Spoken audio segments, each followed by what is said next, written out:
밥 먹어, 밥. 왜 그래? 아니, 기저귀를 갈아줘야 되나? 잠깐 갈아줬잖아. 나 이거 사야 되는데.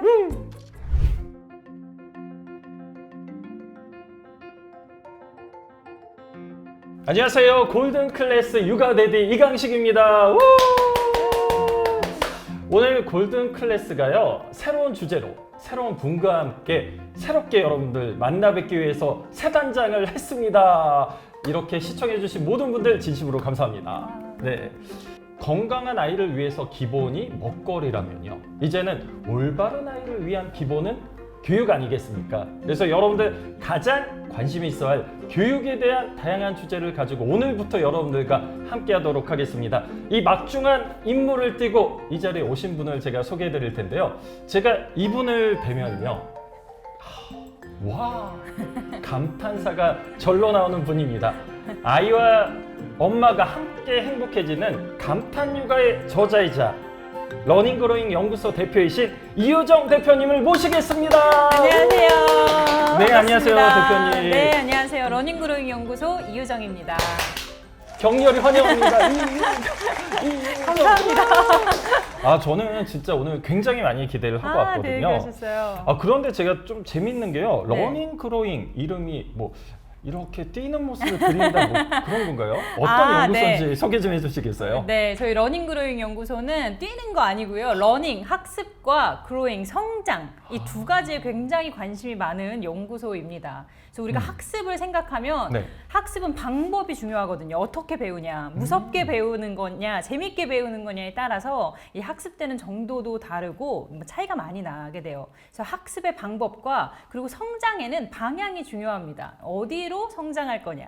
학습의 방법과 성장의 방향에 대해서 연구하고 또 나누고 그런 일들을 하고 있습니다. 아, 그렇다면 아이들을 어떤 방향으로 잘 키울지, 그러면 이게 그렇죠. 무섭게 하는 건가요? 재밌게 하는 건가요? 그렇죠. 그게 바로 학습의 방법인데요. 아이를 그렇구나. 육아할 때 사실 이 육아라고 우리가 표현을 하지만 아이가 삶에 필요한 기술들을 학습할 수 있도록 저희가 돕는 역할을 하게 되는 거죠. 그래서 그 학습을 네. 막 주입식으로 무섭게 할 거냐, 아니면 아이가 좀 재미있게 충분히 받아들일 수 있게 할 거냐, 요 차이가 있게 됩니다. 오늘 우리가 네. 처음으로 좀 나누고 싶은 이야기는 이 아이와 소통하는 방법에 대해서 좀 이야기를 나눠보면 어떨까 이렇게 생각을 완전 합니다. 좋은데요? 아, 제가 이제 사실은 8살 아이의 아, 아빠거든요. 네. 그래서 지금은 아이가 이제 말을 어느 정도 하니까 서로 막 대화하면서 서로 소통하고 하는데, 제가 어려울 때를 생각해 보면은 막 3살 전에 이제 돌 지나고 이때는 울기만 하잖아요. 이때 어떻게 소통해야 되는지 난감하더라고요. 맞아요. 그때가 가장 어려운 시기인 것 같아요. 왜냐하면 이 육아라는 거는 우리 모두 정말 잘 해내고 싶은 일이잖아요. 이 아이한테 실수하고 싶지 않고 맞아요. 뭔가 좋은 것만 주고 싶고, 그런데 한 번도 배운 적은 없고, 그래서 어떻게 해야 할지도 모르겠고 얘는 말을 못하고 이때 정말 어려움을 좀 겪으시는 것 같아요. 그래서 저도 네. 그 나이의 아이를 이제 케어하시는 양육자분들에게 이 아이랑 말을 많이 해주라는데 도대체 무슨 말을 해야 되는지, 어떤 말을 어떻게 해야 되는지 그거를 되게 질문을 많이 받습니다. 아, 저도 실제 막 그런 얘기가 많더라고요. 아이랑 많이 대화해라, 그쵸. 교감해라. 근데 네. 뭐 어떻게 해야 되는 겁니까, 이거 도대체? 그 손가락을 2개 이렇게 딱 대시 네. 이렇게 교감을. 아, 그럼 아이랑 이렇게 하면 되나요? 네. 그래서 오늘은 네. 지금 이렇게 어린 아이들, 0에서 3세 아직 말을 배우지 못한, 배우기 전 아이들에게 우리가 어떻게 소통하면 좋을지 그 꿀팁을 좀 나눠드리려고 합니다. 우리 말을 아직 시작하지 못한 아이에게 부모가, 양육자가 해주면 좋은 상호작용을 한 3가지 정도로 나눠보려고 하는데요. 아, 3가지가 있어요? 네. 오, 기대되네요. 첫 번째는 바로 말하면서 행동하기입니다. 말하면서 행동하기요? 그렇죠. 우리 이런 생각을 한번 해볼까요? 아이가 네. 이제 지금 8살이지만 아이가 어렸을 때 0에서 3세면 거의 이렇게 누워 있잖아요. 그렇죠. 누워 있고 얘랑 이렇게 장난도 쳐주고 놀다가 갑자기 내가 목이 말라, 혹은 내가 갑자기 화장실에 가고 싶어 하실 때 어떻게 하시나요? 그냥 가는데요. 그렇죠. 물을 마셔야겠다 생각하고 벌떡 네. 일어나서 물을 마시러 갑니다. 화장실 가야겠다 생각하고 가는 거죠. 그럼 우리 이렇게 생각해 볼까요? 내가 연애를 하는데 네. 여자친구랑 네. 연애를 하는 밥을 막 먹고 있는데 갑자기 화장실에 가고 싶어. 그럼 어떻게 하시나요? 나 전화 좀 하고 올게요. 네, 그 센스 있는 멘트로 잠깐 네. 양해를 구하고 자리를 옮기거나 네. 뭐 꼭 화장실이 아니더라도 다른 일을 해야 될 때는 이렇게 설명을 하게 됩니다. 그러게요. 그런 거 꼭 하는 것 같아요. 그럼요. 꼭 이 연애가 아니더라도 우리가 어른들의 관계를 살펴보면 이렇게 말을 하고 양해를 구하고 행동을 하고 이런 것이 대부분인데 우리가 아이들과 있을 때는 이런 것들을 놓치게 되는 경우가 많습니다. 나 지금 목말라서 물 먹고 올게라고 이 누워있는 아이에게 말해주는 거예요. 그럼 얘가 아직 대답도 못 할 거고요. 좀 못 알아듣지 않아요? 그렇죠. 여전히 막 이러고 놀 네, 겁니다. 이러고만 있구만. 그런데 네. 이 아이가 아직 표현하지 못할 때부터 양육자는 이 아이에게 많이 표현을 해주고 오히려 그때 저는 이렇게 말씀드려요. 아이가 말 못하는 그 시기는 양육자가 2배로 말을 쏟아 부어줘야 하는 시기이다. 아, 그래요? 그렇죠. 그래서 얘는 못하지만 나 지금 물 먹으러 갔다 올게 라고 말을 하고 행동하거나 혹은 우리가 식사 준비를 할 때 그냥 누워있어 잘 놀게 뭐 장난감 이렇게 두고 가서 식사 준비를 하는 게 아니라 나 지금 저녁 식사 만들러 갈 거야 라고 말을 해주고 그리고 부엌으로 이동을 해서 아이와 좀 거리가 있더라도 네. 여기서 뚝딱뚝딱 하는 소리를 아이에게 조금 말로 설명해 주실 필요가 있습니다. 예를 들면 나 지금 볶음밥 만들고 있어. 네. 양파 썰고 당근 썰고 그냥 이렇게 말을 하는 거예요. 아, 그냥요? 네. 이게 오. 처음에는 좀 어색하고 굉장히 이상하게 느껴질 수 있지만 조금 해보시면 내가 지금 아이와 있다가 잠깐 떨어져서 요리를 하고 아이와 있다가 잠깐 떨어져서 집안일을 하고 이런 것이 아니라 그냥 아이와 쭉 같이 하는 것을 만들어줄 수 있는 방법이 됩니다. 그럼 아이 입장에서는 못 알아들어도 엄마가 계속 나를 케어하고 있구나 뭐 그런 걸 느끼는 그렇죠. 건가요? 아이 입장에서 처음엔 못 알아듣겠지만 이제 이런 설명들이 쌓이면 아이도 이제 감을 갖게 되는 거예요. 이 말은 그런 거였구나. 이런 표현을 하고 나면 저기서 뚝딱뚝딱 소리가 나는구나. 자, 아이 입장에서 살펴보면요. 아이가 부모가 양육자가 아이와 놀아주다가 할 일을 하고 또 놀아주다가 잠깐 와서 놀아주다가 또 할 일을 하고 이렇게 분리되는 것이 아니라 나랑 놀다가 설명을 하고 요리하러 가서 여기서 설명을 하면서 같이 요리를 하고 다만 아이는 움직이거나 말하지 못할 뿐이지 우리가 이것들을 같이 할 수 있다는 이 흐름을 계속 가져갈 수 있게 해줍니다. 그럼 아이 입장에서 우리 엄마랑 난 계속 같이 하고 있구나 그런 느낌을 받는 그렇죠. 거예요. 그리고 뭔가 이 설명을 계속 듣는다는 것은 굉장히 자신이 존중받고 있다는 마음을 갖게 해줍니다. 우리가 아이 어릴 때 가장 중요한 게 뭐라고 하나요? 이 아이가 자존감을 갖는 것. 맞아. 이라고 자존감 하잖아요. 얘기 그렇게 네. 많이 듣거든요. 맞아요. 바로 이 자존감이 대단한 게 아니라 이런 데서부터 시작이 됩니다. 차곡차곡 부모가 나를 인격적으로 존중하고 설명하고 이렇게 삶에 계속 참여시키고 있다는 것이 그냥 나를 이렇게 두는 것이 아니라 진짜 패밀리 멤버로 집의 한 구성원으로 생각하고 계속 참여를 시키는 이런 일이 되니까요. 그렇군요. 네. 그래서 저희 장모님이 아이들을 3명을 키웠거든요. 근데 지금 생각해보면 저희 아이 어렸을 때 계속 말을 시키더라고요. 네. 이게 생활 역시 노하우가 우리 여기에 들어가는 할머니 거예요. 할아버지 역시 분들의 어머님들은 육아는 대단하십니다. 맞아요. 그런 것입니다. 그냥 조금은 이상한 거 아니야? 나 너무 혼자 주절거리나 막 이렇게 생각하실 수도 있는데 맞아요. 저 클래스에서 진짜 많이 말씀드려요. 혼잣말을 많이 하셔라. 근데 사실 생각해보면 혼잣말 아니거든요. 얘가 있잖아요. 얘한테 말하는 겁니다. 그냥 나 지금 이거 할 건데 네 생각은 네. 어때? 막 이렇게 묻기도 하고요. 이거 당근 넣을까 말까? 그래 이번엔 넣지 말까? 막 이렇게 그냥 아이에게 내가 말을 쌓아준다라고 생각하고 이 말하면서 행동하기를 한번 해보시면 좋겠어요. 자, 두 번째 방법은요. 이거랑 일맥상통하면서 약간 조금 아이 입장에서 생각을 해보는 건데요. 네. 제 아이가 어떤 행동을 하는데 분명히 얘가 의미가 있을 거예요. 그런데 아직 정확하게 표현할 표현 방법을 아직 모르는 거죠, 그죠?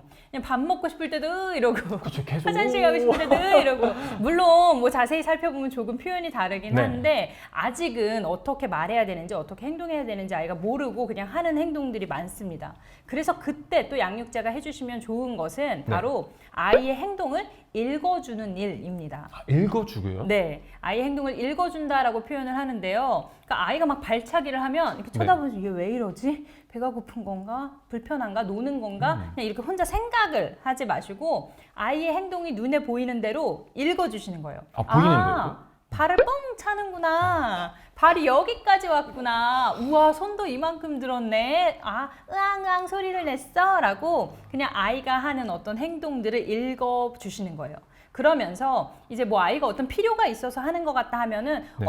지금 기저귀가 찝찝한 거야? 한번 볼까? 뭐 이렇게 얘가 하고 싶을 것 같은 말을 양육자가 좀 해준다. 이렇게 생각하시면 좋습니다. 아이에게 이렇게 네. 말을 많이 쏟아 부어주고, 그러니까 설명하면서 아까 말하면서 행동하기와 또 아이의 행동을 읽어주는 이런 표현을 많이 하다 보면 아이가 그 가운데 그냥 가만히 이렇게 듣는 게 아니라 계속 학습을 하는 거거든요. 아, 이럴 때는 저렇게, 내가 이렇게 행동하니까 우리 부모가 이렇게 생각하는구나 라고 아이도 계속 그 안에서 학습을 만들어 갑니다. 그러면서 그럼 난 그게 아니었는데 다른 표현을 해야겠네 라고 얘도 나름의 다른 방법을 사용해 보기도 하고 이렇게 노력을 하죠. 그래서 서로 그 합을 맞춰가는 시기가 됩니다. 집이 진작 알았었어야 되는데요. 어릴 때 네. 이렇게 서로 말을 많이 해주면서 이 합을 맞춰가는 걸 해놓으면 네. 이 우리 아이가 말을 이제 배우기 시작하잖아요. 이때부터 아주 폭발적으로 부모와 합이 딱 맞는 말을 굉장히 잘 알아듣는 이해력을 가진 우리 아이를 발견하실 수 그런가요? 있을 거예요. 그렇게 되면요, 네. 미운 4살이 아니라 4살부터 진짜 편안해지실 수 있어요. 와, 유레카입니다. 유레카. 그리고 우리 마지막으로 한 가지 네. 더 드릴 건데요. 세 번째로 제가 드리고 싶은 팁은 네. 외출 시에 아이에게 이 전체적인 맥락을 알게 해주는 것입니다. 아이가 아주 어릴 때부터 하시면 좋아요. 그래서 그래요? 오늘 우리가 어디를 가게 될 거야, 얼마나 시간이 걸리고 이게 진짜 중요한 날이야. 그래서 할머니도 만나고 할아버지도 만나고 네. 뭐 이런 설명, 그리고 어떤 음식을 먹게 될지. 물론 우리 아이가 뭐 된장찌개를 먹는지 파스타를 먹는지 이거 다 알아듣지 못하더라도 그래도 이야기해 주는 겁니다. 오늘은 네. 된장찌개를 먹을 거야. 이 집이 진짜 유명한 데래. 그냥 이렇게.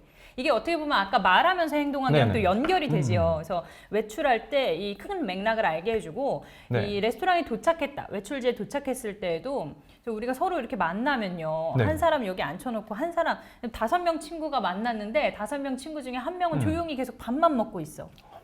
그럼 어떤가요? 나머지 넷이 막 얘기해요. 그리고 이 친구 밥만 먹고 네. 있어요. 그래서 이 친구가 나 뭐라고 찡찡 얘기를 하려 그러면 아니야 너 이번엔 주스 먹어. 주스 줘요. 그리고 또 넷이 막 얘기를 해요. 재밌게. 그리고 이래요. 가자! 이래요. 자, 그럼 이 친구 입장에서는 기분이 네. 어떨까요?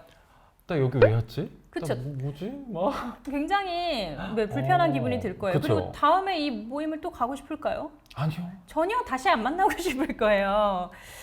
바로 이건데요. 모임 장소에 가서도 네. 아이니까 당연히 한쪽에 두고 조용히 해주길 바라고 그냥 잘 먹으면 좋고 물론 어른들이 네네. 굉장히 이렇게 예쁘다 상호작용 해주시겠지만 이 아이에게 가족을 소개하는 그런 설명이나 네. 혹은 지금 우리가 어떤 뭐 밥을 어떻게 먹게 될 거야 디저트 차례야라고 또 맥락을 알게 해주는 것 그리고 아이를 모임에 데려갔다면 그 의미는 아이도 여기에 참여하는 지금 멤버이다 이거를 좀 생각을 하면서 이 전체적인 맥락을 계속 아이에게 설명해주고 알게 해주는 것이 좋습니다. 제가 오늘 진짜 감탄이 연발입니다. 와, 감사해요. 진작 알았어야 되는데 혹시 네. 제 아이가 8살이거든요. 네. 이런 행동들 네. 8살 아이한테도 해도 괜찮을까요? 그럼요. 그래요? 네, 그럼요. 8살이면 이제 말이 통하잖아요. 네, 더 잘 통하죠. 하실 수 있습니다. 아이들은요, 우리가 생각하는 것과 매칭되는 아주 똑같은 생각을 하긴 어려워요. 이게 사실 아이뿐만 아니라 그쵸. 사람과 사람이 그렇잖아요. 지금 좋아서 저러는 건지 싫어서 저러는 건지 모를 때가 있잖아요. 맞아요. 어른들은 뭐 좀 그래도 또 이겨내고 이러는데 아이들에게 괜히 이 잠깐의 불안을 만들 필요는 없거든요. 혹시 화가 났나? 내가 뭘 잘못했나? 기분이 안 좋은가? 뭐 이런 불안을 만들 필요는 없습니다. 그래서 이렇게 표현을 많이 하고 언어로 이렇게 설명을 많이 해주시는 게 좋습니다. 하루 종일을 채우시라는 건 아니고 다행이네요. 우리가 생각을 하고 있다가 한 네. 번씩은 이렇게 주거니 받거니 이렇게 아이가 말하지 못하는 그 공간을 내가 더 많이 표현해주고 설명해준다 이렇게 생각하시면 좋을 것 같아요. 그 나이에 아이에게 소통력을 키워준다는 게 사실은 어떻게 보면 소통력은 나중 일일 것 저 항상 같은데 그랬었거든요. 그죠? 말을 못하니까. 근데 이런 방식으로 이제 계속 쌓아주시면 우리 아이의 소통력이 지금 커가고 있구나라고 생각을 하셔도 좋을 것 같습니다.